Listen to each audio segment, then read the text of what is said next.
Good evening students, I am back with another video.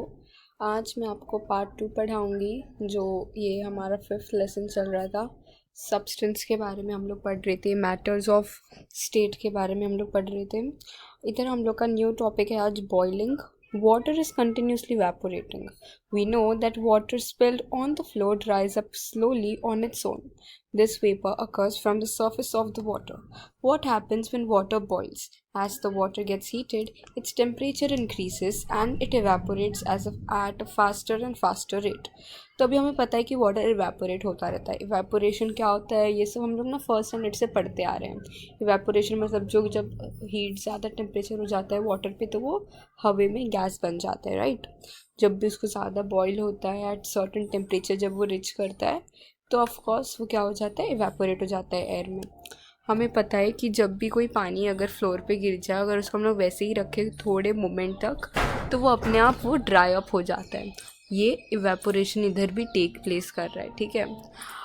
हम लोग को पता है कि जब वाटर बॉईल होता है तो उसके अंदर हीट पैदा होता है, उसका टेम्परेचर इंक्रीज़ होता है और इसीलिए वो इवेपोरेट भी जल्दी होता है as compare to water spill होता है। उसमें थोड़ा टाइम लेता है क्योंकि वो टेम्परेचर उसका होने में इंक्रीज थोड़ा टाइम लगता है। लेकिन जब हम लोग हीट करते हैं वाटर को, क्विकली वो हीटेड अप हो जाता है पानी और वो इवेपोरेट जल्दी होता है।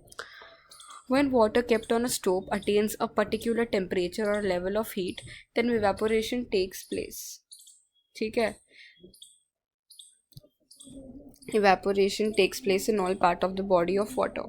When we see water bubbles rising at faster and faster rate to the surface and steam mixing in the air, this is called boiling of water or ebullition. At sea level, pure water boils at 100 degrees Celsius. This is the boiling point of water. When water vapor cools, it is converted into water again. This process is called condensation. Condensation of steam also takes place at 100 degrees Celsius. It means that boiling point of condensation and condensation point of water are one and the same. तो अभी हम लोग को इधर new term सिखाया है इबुल्शन। ये भी ज़्यादा इंपॉर्टेंट नहीं है, बट आप लोग को मैं देखो सब बताऊंगी। जब भी हम लोग कोई भी गैस स्टोव पे वाटर बॉईल होने के लिए रखते हैं तो एक पर्टिकुलर लेवल ऑफ टेम्परेचर और हीट उसमें होता है, अटेन होता है वो पानी में। और इसीलिए वो पूरे पानी, जो भी वो कंटेनर में पानी है, वो सब सारे पार्ट्स ऑफ द वाटर पे इवेपोरेशन टेक्स प्लेस करता है। और जब ज़्यादा ही टेम्परेचर बढ़ जाता है तो वो वाटर बबल्स राइज होने लगते हैं पानी के ऊपर और स्टीम जो है वो हवा में चलने निकलने लगता है। वो उसे बोलते हैं हम बॉइलिंग ऑफ वाटर या इबुल्शन। अभी आपको याद रखना है कि बॉइलिंग पॉइंट ऑफ वाटर क्या है, 100 डिग्री सेल्सियस, जैसे इधर मेंशन है। जब वाटर वेपर फिर से कूल डाउन हो जाता है, फिर वो वाटर फिर से बन जाता है, ठीक है। ये प्रोसेस को हम लोग क्या कहते हैं, कंडेंसेशन। ये भी आप लोग पढ़ोगे। ये रेन, बारिश कैसे होता है उसमें ये है रेन वाटर कंडेंसेशन। ये प्रोसेस रेन के लिए वो होता है, क्या बोलते हैं, यूज़। अभी इधर बस आप इतना समझो कि वाटर कंडेंसेशन, जब वाटर वेपर कूल हो जाता है तो वो फिर से वाटर बन जाता है। कुछ सिमिलर कॉन्सेप्ट रेन का भी है, okay. Condensation of steam also takes place at 100 degrees Celsius. It means that boiling point and condensation of water are one and the same. तो कंडेंसेशन मतलब जो कूल डाउन होने के बाद जो वाटर बन जाता है उसे कंडेंसेशन कहते हैं। ये भी 100 डिग्री सेल्सियस पे टेक्स प्लेस करता है। और बॉइलिंग पॉइंट भी मतलब गर्म टेम्परेचर हीट होता है वाटर का और वो इवेपोरेट हो जाता है, वो भी क्या 100 डिग्री सेल्सियस पे ही होता है। तो दोनों का बॉइलिंग पॉइंट सेम है, ठीक है। नेक्स्ट इधर जाते हैं हम। एक इधर डायग्राम दिया है, देख लेते हैं। वाइल गेनिंग हीट, मेल्टिंग होता है, मेल्ट से वो नॉर्मल पे आता है, फिर वो बॉईल होने लगता है।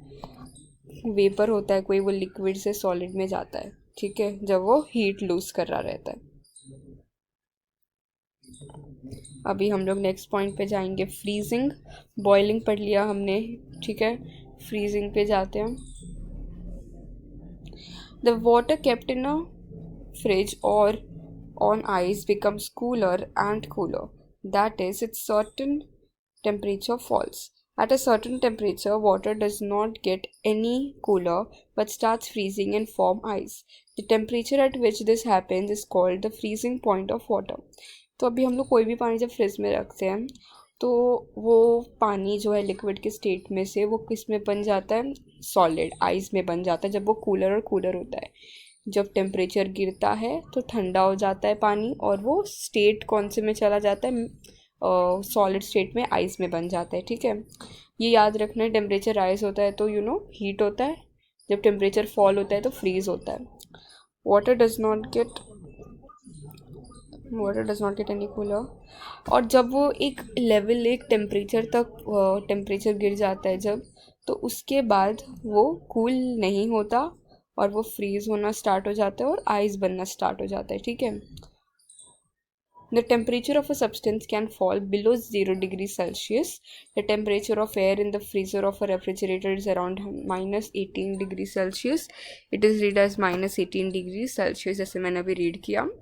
तो temperature of a substance 0 degree के नीचे भी जा सकता है, जो माइनस में रीड होगा आगे। ठीक है, मतलब 0 डिग्री के नीचे गया तो वो माइनस में आ जाता है।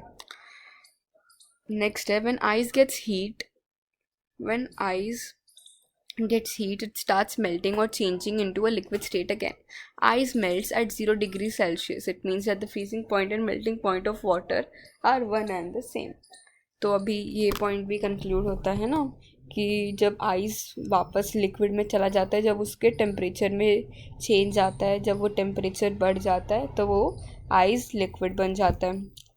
0 डिग्री सेल्सियस पे आइस मेल्ट हो जाता है, लिक्विड बन जाता है। ठीक है, each substance has a specific boiling point which is also its condensation point. तो आप ये तो एक चीज़ आपको पता चल गया कि कंडेंसेशन पॉइंट और बॉइलिंग पॉइंट कोई भी सब्सटेंस का सेम रहता है, और ये एक पर्टिकुलर एक स्पेसिफिक टेम्परेचर ज़रूरी है कोई भी चीज़ का मैटर चेंज होने के लिए, ये भी हमें पता चल गया। Each substance has a specific melting point which is the same as freezing point. The temperature at which a substance boils while heating is the same as the temperature which is condenses when it is cooled. Similarly, the temperature at which a substance freezes while cooling is the same as the temperature which it melts when it is heated. तो temperature same होता है जब वो fridge करते हैं या जब उसे हीट करते हैं, सिमिलर। बस यही है, एक चीज़ आपको समझना है, क्लियर करना है। इजी इंग्लिश है, बेसिक है, रीड करो आपको तुरंत आ जाएगा। मैंने तो आपको हिंदी में भी बता दिया। Various uses of changes in physical state. Candles are made by melting paraffin wax. Solid carbon dioxide dry ice is used to make ice cream and to keep it frozen. Liquid nitrogen is used in animal husbandry. Sand silica is melted to make glass. Metals like gold and silver are melted to make ornaments.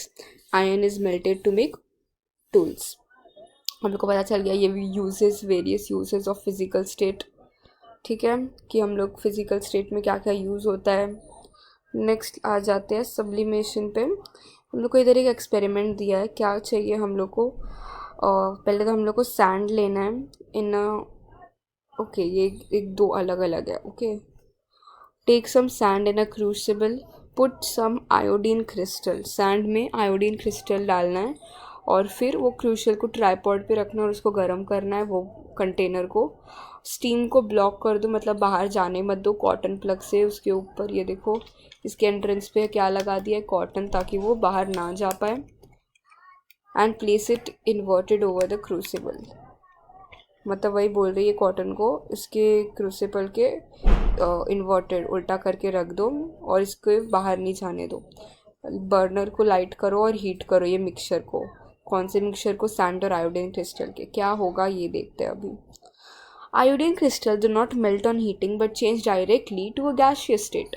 ठीक है, हम लोग ने एक new property पढ़ा कि iodine होता है जो क्रिस्टल्स, वो सीधा सॉलिड से कहाँ चले जाते हैं, लिक्विड को छोड़ के सीधा वो गैसियस स्टेट में चले जाते हैं। ठीक है, गैस बन जाते हैं। When the fumes of iodine hit the wall of the funnel they cool to form solid crystals of iodine and stick to the funnel wall. ये देखो, ये जब हीट हो रहा है आयोडीन क्रिस्टल, तो वो वॉल को जाके टच हो रहा है और वो क्या बन रहा है, solid crystal. Thus, on heating, iodine does not melt and change to liquid but directly changes to the gaseous state. हम लोग ने तो यही बताया है कि आयोडीन क्रिस्टल सीधा सॉलिड से वो गैसियस स्टेट में चले जाते हैं। The change of a solid substance directly in a gas और vapour without first changing into a liquid is called sublimation. In easy simple इधर यही है कि सब्लिमेशन क्या होता है, जब कोई भी सॉलिड चीज़ बिना लिक्विड बने सबसे पहले ही गैसियस बन जाता है। इसका एक इसका एक और एक बहुत ही ईजी एग्जांपल है जो है क्या बोलते हैं नैफ्थलिन बॉल। वो हम लोग रखते हैं to get rid of cockroaches and some kind of insects from a house, mostly India में रखते हैं। तो नैफ्थलिन बॉल ये काम करता है, सॉलिड रहता है वो और गैस में कन्वर्ट हो जाता है और वो फिर इफेक्ट करता है, ठीक है। अब इधर एक हम लोग को देखते क्या है, can you tell how will you identify the following. हम लोग को ये सबका क्या है, क्या ये नाम कैसे पता करेंगे। A glass, it is made up of plastic, steel और ग्लास। अ रॉड, आयरन और एल्यूमिनियम। अ डोर, वुडन और glass. A white powder, salt or chalk powder. To answer the above questions, you considered the properties. Example: the transparency, hardness, weight, color, the sound produced from it, solubility in water, etc. Substance can be identified by studying their properties. They can be put to use according to their properties. Let's study the properties of the substance in greater detail. तो कोई भी चीज़ को, कोई भी thing को identify करने के लिए हम लोग उसकी प्रॉपर्टीज़ को कंसिडर करना पड़ता है ना, कि वो कौन सी चीज़ से बना है। अभी आपको बोलती हूँ ये ग्लास मुझे कैसे पता चल रहा है कि ये ग्लास से बना है। इसको नाम ही ग्लास दिया है, वो ग्लास से कैसे बना है, क्योंकि उसकी ट्रांसपेरेंसी, उसके हार्डनेस को देख के हम लोग पता कर रहे हैं कि हाँ ये ग्लास है। अब ये डोर है, ये वुड से बना है, हम लोग क्यों पता चल रहा है, ये ऑफकोर्स ट्रांसपेरेंट नहीं है, ये हार्ड है, इसमें वेट है। तो इसका ये कौन सा प्रॉपर्टी है, कौन सा सब्सटेंस है ये थिंग में, इसमें है वुड, ठीक है। ऐसे हम लोग प्रॉपर्टीज़ को यूज़ करके पता कर सकते हैं। प्रॉपर्टीज़ ऑफ अ सब्सटेंस, ये लेसन, ये वाला पार्ट मैं आपको दूसरे क्लास में पढ़ाऊँगी। दैट्स इट, छोटा और इन्फॉर्मेटिव रखते हैं पार्ट 2। पार्ट 3 में मैं आपको properties of metals along with properties of substance पढ़ाऊँगी। That's it. Thank you for watching.